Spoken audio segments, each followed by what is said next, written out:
Hi friends, ఈరోజు 35 HP Mercury OBM maintenance problems and solutions నేర్చుకుందాం. ఓబియంలో ముఖ్యమైనటువంటి పార్ట్ ఇంపెల్లర్ దగ్గర రొటేషన్కు ఫ్రీగా ఉండడానికి లూబ్రికేషన్ కోసం గేర్ ఆయిల్ ఉంటుంది. సో ఈ గేర్ ఆయిల్ని రెగ్యులర్ ఇంటర్వెల్స్లో మనం మార్చుకోవాలి. దానివల్ల ఇంజన్ పైన ఎక్కువ లోడ్ అనేది పడదు. సో ఈ గేర్ ఆయిల్ ఏ విధంగా చేంజ్ చేయాలో ఇప్పుడు చూద్దాం. ఇక్కడ ఉన్నటువంటి క్వార్టర్ పిన్ని తీసేసి బోల్ట్ని తీసేయాలి. తీసేసిన తర్వాత దాంట్లో ఉన్నటువంటి పార్ట్స్ని ఒక క్రమ పద్ధతిలో తీస్తూ మనం పక్కనైతే పెట్టుకోవాలి. ఇప్పుడు మనం చూస్తున్నవి వాటర్ వేసు. వీటి ద్వారా వాటర్ అనేది పంపు ద్వారా సక్ చేయబడి ఓబియం అనేది కూల్ చేయడానికి ఉపయోగపడుతుంది.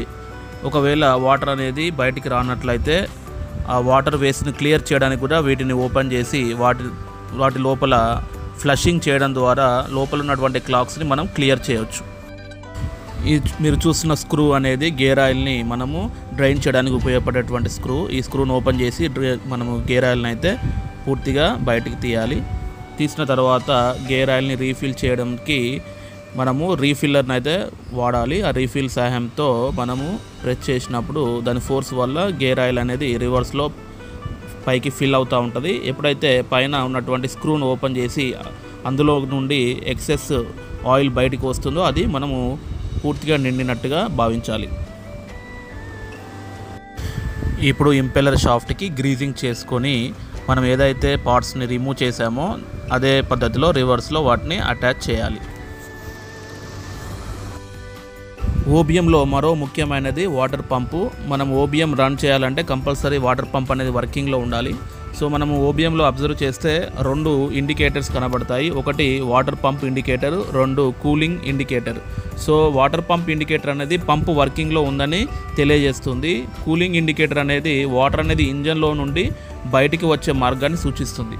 సో ఇక్కడ మనకు కూలింగ్ ఇండికేటర్ అనేది వర్క్ చేయకపోతే వాటరు ఇంజన్లో క్లాగ్ అయిందని అర్థం. ఒకవేళ వాటర్ పంప్ ఇండికేటర్ వర్క్ చేయకపోతే పంపు ఇంపెల్లర్ పాడైందని అర్థం.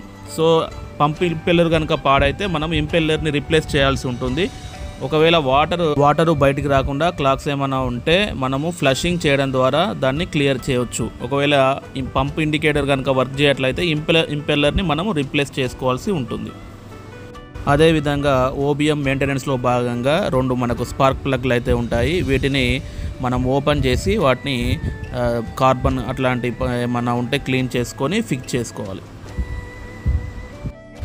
ఇది ఫ్యూయల్ ఫిల్టరు. ఇక్కడ చెత్త ఏదైనా ఫ్యూయల్లో ఉన్నట్లయితే ఫిల్టర్ చేయబడుతుంది. దాని ద్వారా ఇంజన్లోకి ఎలాంటి ఫ్యూయల్ చెత్తతో కూడినటువంటిది వెళ్ళకుండా అడ్డుపడుతుంది. కాబట్టి దీన్ని అప్పుడప్పుడు క్లీన్ చేస్తూ ఉండాలి.